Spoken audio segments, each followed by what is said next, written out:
you know. Do you think with a white ceiling would end up really black? Yeah. You know, if your extractor was the full width.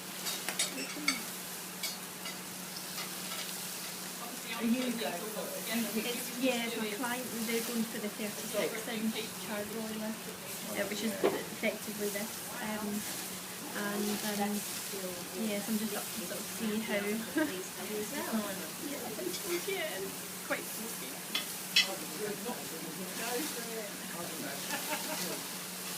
And I don't think it's I mean, you could dictate do this Yeah. I just think that's good.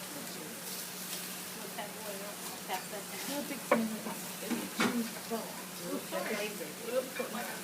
It's quite a big space. Yeah, it's a big space.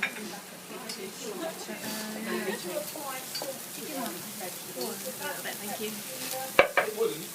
No, you can something do it. No. As long as you let it get hot enough. You know what, in the past, I've sorted my aubergines before I put them on the